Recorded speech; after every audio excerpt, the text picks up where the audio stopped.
আকিকা না দেওয়া থাকলে কি কোরবানি দিতে পারে? কোরবানি করার ইচ্ছা টাকা জমা করেছিলাম, কিন্তু জরুরি একটা প্রয়োজনে ওই টাকাটা খরচ করে ফেলেছি। এখন কোরবানি দেওয়ার মতো টাকা আর আমার হাতে নেই, এতে কি আমার গুনাহ হবে? কোরবানির সামর্থ্য থাকা সত্ত্বেও কেউ কোরবানি না দিলে গুনাহগার হবেন কিনা? আমরা কিভাবে বুঝবো যে আল্লাহ রাব্বুল আলামিন আমাদের তওবা কবুল করেছেন?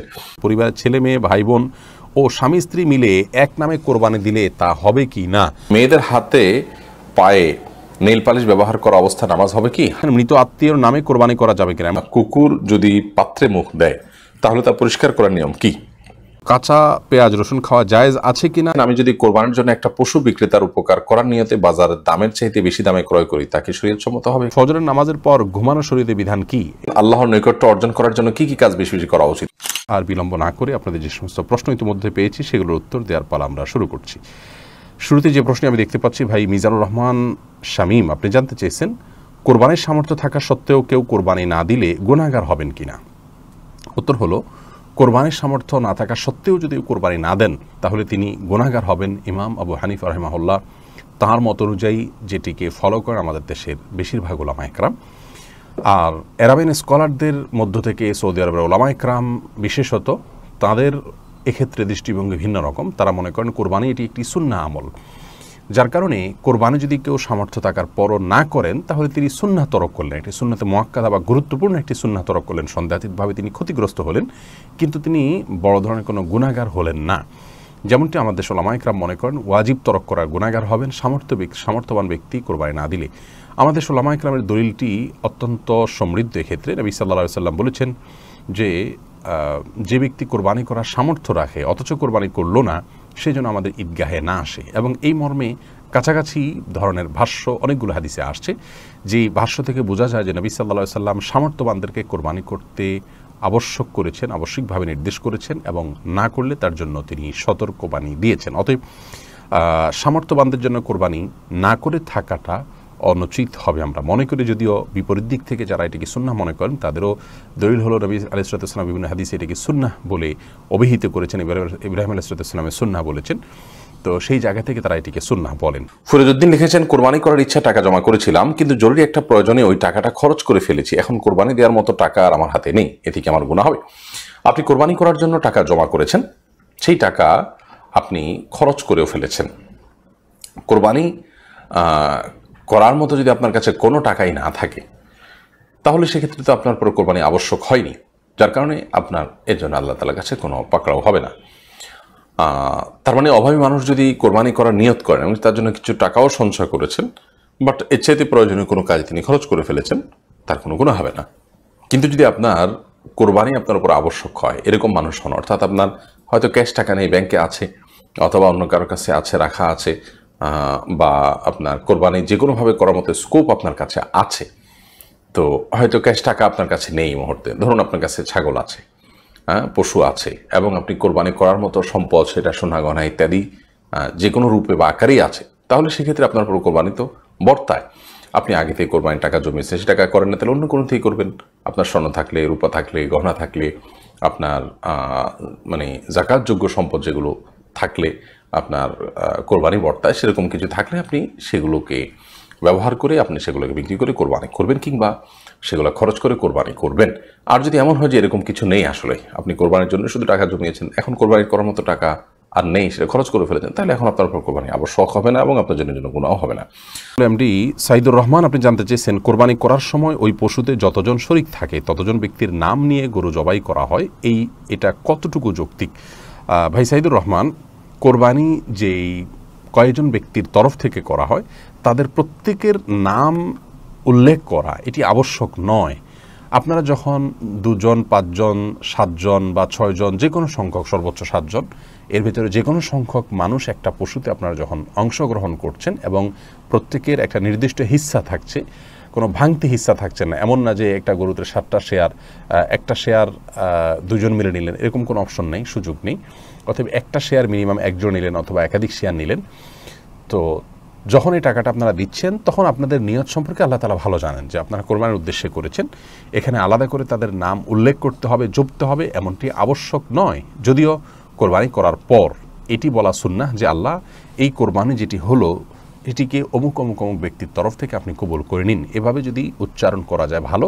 আর না হলে এভাবে সংক্ষেপে বলা যেতে পারে, আল্লাহ আমরা যারা এই কোরবানিতে শরিক হয়েছি তাদের সবার তরফ থেকে আপনি ঠিক কবুল করে নিন।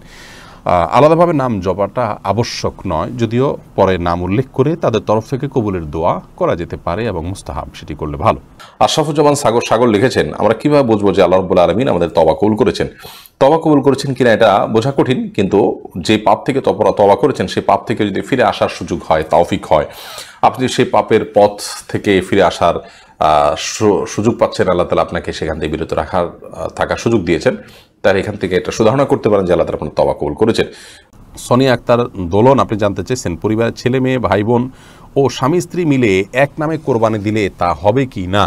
বোন সোনিয়া, পুরো পরিবারের তরফ থেকে একটা কোরবানি দিলে যথেষ্ট হবে, এই মর্মে বহু হাদিস পাওয়া যায়। নবী আলাইহিস সালাম সেই সমস্ত হাদিসগুলোকে সামনে রেখে সৌদি আরবের ওলামা একরাম বলেন যে গোটা পরিবারের যিনি মূল কর্তা থাকবেন, যার অধীনে যারা থাকবেন একান্নভুক্ত, তার ভরণ পোষণ দিয়ে চলবেন, তাদের সবার তরফ থেকে তিনি কোরবানি দিলে যথেষ্ট হয়ে যাবে। কারণ বহু হাদিসে নবী সাল্লাল্লাহু আলাইহি ওয়াসাল্লাম বলেছেন যে আলা কুল্লি আইলাতিন উযহাইয়াতুন, অথবা এই জাতীয় ভাষ্য, যার অর্থ হলো যে প্রতিটি পরিবারের উপরে একটি করে কোরবানি আবশ্যক হয়। যদিও ইমাম আজম ইমাম আবু হানিফা রাহিমাহুল্লাহ সহ অন্যান্য ইমামদের মত হলো এক্ষেত্রে যে না, প্রত্যেক সামর্থ্যবান ব্যক্তি তার তরফ থেকে কোরবানি দিতে হবে, যার কাছে জাকাত দেওয়ার মতো সম্পদ আছে তার তরফ থেকে কোরবানি তিনি দিবেন। অতএব পরিবারে একাধিক সদস্য যদি এ ধরনের অ্যাবিলিটি রাখেন তাহলে একাধিক সদস্যকেই কোরবানি দিতে হবে। আর এই যে দ্বিতীয় মত যারা বলেন, তারা প্রথমোক্ত মতে যে হাদিস তারা পেশ করেছেন যে প্রত্যেক পরিবারের তরফ থেকে একটা কোরবানি হলেই হবে, তারা ওইটার ব্যাখ্যায় বলেন যে আসলে তখন একটা পরিবারে একজন কর্তা ছিলেন আর সবাই তার অধীনস্থ থাকতেন, একাধিক ব্যক্তি সাধারণত উপার্জন করতেন না। যখন উপার্জন হয়ে যেতেন, উপার্জনক্ষম হয়ে যেতেন ছেলেরা, বা তখন তারা বিবাহ করতেন এবং স্বাভাবিকভাবে তাদের আলাদা পরিবার উঠে দাঁড়াতো। তো নবী সাল্লাল্লাহু আলাইহি ওয়াসাল্লাম সেই দৃষ্টিকোণ থেকে বলেছেন। যেহেতু আমাদের সমাজে এখন একই পরিবার একাধিক ব্যক্তি উপার্জন করে জাকাতের দেওয়ার মতো অবস্থা তাদের হচ্ছে, সেই জায়গা থেকে নবী সাল্লাল্লাহু আলাইহি ওয়াসাল্লাম এটি বলেছেন। যাই হোক, তো দুটি মতই আমি আপনাদের সামনে প্রেজেন্ট করলাম। পরিবারের একাধিক ব্যক্তি যদি সামর্থ্যবান থাকেন, তাহলে সেই একাধিক ব্যক্তি কোরবানি তাদের তরফ থেকে করার মতটি অধিকতর নিরাপদ। ঝর্ণা আক্তার আপনি লিখেছেন, কুকুর যদি পাত্রে মুখ দেয় তাহলে তা পরিষ্কার করার নিয়ম কি? কোনো পাত্রে যদি কুকুর মুখ দেয় তাহলে নবী করিম সাল্লাল্লাহু আলাইহি ওয়াসাল্লাম সেটাকে 7 বার ধৌত করতে নির্দেশ করেছেন এবং বিসমিল্লাহ বলে আপনি ধৌত করবেন। উত্তম রূপে এটি নবী সাল্লাল্লাহু আলাইহি ওয়াসাল্লামের নির্দেশ। এবং যদি মাটি থাকে তাহলে মাটি দিয়ে ধোয়ার নির্দেশ করেছেন। মাটি বিভিন্ন রকমের জার্ম পরিষ্কার করার ক্ষেত্রে উপকার করে এবং কুকুরের লালা, কুকুরের যে মুখ, সেটা যদি কোনো জায়গায় লাগে তাহলে সেক্ষেত্রে সেটার পরিষ্কার ব্যাপারে নবী করিম সাল্লাল্লাহু আলাইহি ওয়াসাল্লাম সর্বোচ্চ নির্দেশ দিয়েছেন, সবচেয়ে বেশি গুরুত্বের সাথে নির্দেশ করেছেন। আজকাল সেই কুকুর আমাদের অনেকের বাসা বাড়ির অন্যতম শোভা। আমরা এমনভাবে কুকুরের সাথে মিশি যে তার লালা আমাদের গায়ে, কাপড়ে, চোপড়ে, শরীরে, আমাদের বাসা বাড়িতে সব কিছুর সাথে লেগে যায়। দেখুন, নবী করিম সাল্লাল্লাহু আলাইহি ওয়াসাল্লাম আমাদেরকে যা নিষেধ করেছেন, শয়তান সেই বিষয়গুলো আমাদের জন্য খুব বেশি সুখকর বিষয় এবং খুব বেশি আমাদের কাছে ইউজ টু করে ফেলার চেষ্টা করে। এটি শয়তানের অংশ। একজন ইমানদার নবী সাল্লাল্লাহু আলাইহি ওয়াসাল্লামের নিষিদ্ধ বিষয় থেকে নিজেকে বাঁচিয়ে রাখার আপ্রাণ চেষ্টা অব্যাহত রাখবেন। আমরা সেই কাজটিই করতে হবে। এমডি জাহিদুল ইসলাম জানতে চেয়েছেন, আকিকা না দেওয়া থাকলে কি কোরবানি দিতে পারে? আকিকার সাথে কোরবানি কোনো সম্পর্ক নেই, দুটো সম্পূর্ণ দুই ধরনের ইবাদত। আকিকা না থাকলেও কোরবানি দিতে পারেন, আকিকা না দিলেও কোরবানি দিতে পারেন। এরপরে আজিজুল হক আপনি লিখেছেন, মেয়েদের হাতে পায়ে নেইল পালিশ ব্যবহার করা অবস্থায় নামাজ হবে কি? হাতে পায়ে নেইল পালিশ ব্যবহার করা অবস্থায় নামাজ হবে। হাতে এবং পায়ে নেইল পালিশ যদি ব্যবহার করা হয়ে থাকে তাহলে সেক্ষেত্রে ওযু করা যাবে না এবং ওযু না করার কারণে নামাজ হবে না।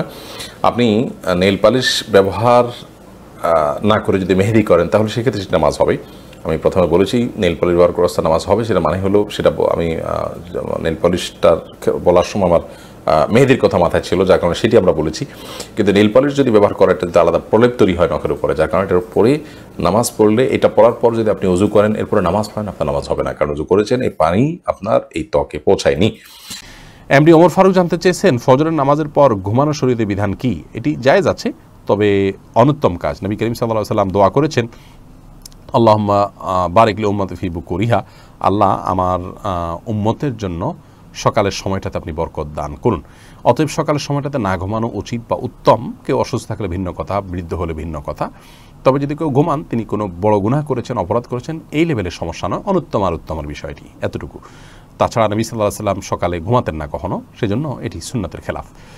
মেহেদী হাসান লিখেছেন, আমি যদি কোরবানির জন্য একটা পশু বিক্রেতার উপকার করার নিয়তে বাজারের দামের চাইতে বেশি দামে ক্রয় করি, তাকে শরীয়তসম্মত হবে? কোনো অসুবিধা নেই। অবশ্যই আপনি এর কারণে আল্লাহ তাআলা সওয়াব পাবেন যে আপনি ব্যক্তির উপকার করতে চেয়েছেন, তাতে আপনার কোরবানি তো হবেই এবং সওয়াবও হবে। ঠিক কাঁচা পেঁয়াজ রসুন খাওয়া জায়েজ আছে কিনা রাসেল জানতে চেয়েছেন। জি, অবশ্যই কাঁচা পেঁয়াজ রসুন খাওয়া জায়েজ আছে। কাঁচা পেঁয়াজ রসুন খেলে গুনাহ হবে না, তবে কাঁচা পেঁয়াজ বা রসুন খেয়ে মসজিদে যাবেন না। কাঁচা পেঁয়াজ রসুন খাওয়ার পরে মুখের দুর্গন্ধ দূর করে তারপর মসজিদে যাবেন। পারভেজ খান লিখেছেন, আল্লাহর নৈকট্য অর্জন করার জন্য কি কি কাজ বেশি বেশি করা উচিত? নৈকট্য অর্জন করার জন্য বেশি সিজদা করবেন। সিজদার মাধ্যমে আল্লাহর নৈকট্য অর্জন করা যায়। নফল দানের মাধ্যমে আল্লাহর নৈকট্য অর্জন করা যায়। তাহাজ্জুদের মাধ্যমে আল্লাহ তাআলার নৈকট্য অর্জন করা যায়। তবে এগুলোর সবগুলোর আগের কথা হলো শিরক থেকে, হারাম থেকে, বড় অপরাধ থেকে নিজেকে বাঁচিয়ে রাখতে হবে। আল্লাহর নৈকট্য অর্জনের জন্য প্রধান শর্ত হলো সেগুলো। এর পরের প্রশ্ন করেছেন মাহবুব আলম, আপনি জানতেছেন মৃত আত্মীয়র নামে কোরবানি করা যাবে কিনা। মৃত আত্মীয়ের নামে কোরবানি করা যাবে, এ বিষয়ে গত নির্বাচিত প্রশ্নোত্তর লাইভে আমরা বলেছি। মৃত আত্মীয়ের নামে কোরবানি করা যাবে। রাসূল আকরাম সাল্লাল্লাহু আলাইহি সাল্লামের তরফ থেকে তার ওয়াফাতের বহুকাল পর আলী রাদিয়াল্লাহু তাআলা কোরবানি করেছেন। বাইহাকী মুসনাদ আহমদ শবিনে হাদিসে বর্ণিত হয়েছে, সেজন্য মৃত ব্যক্তির পক্ষ থেকে কোরবানি করা যাবে। কোন কোন ওলামা ইকরাম বলেন যে জীবিত ব্যক্তির নামের সাথে অ্যাড করে এটা করতে হবে, যদিও জমহুরগণ সাধারণভাবেই মৃত ব্যক্তির তরফ থেকে আলাদা কোরবানি করার পক্ষে মত দিয়েছেন।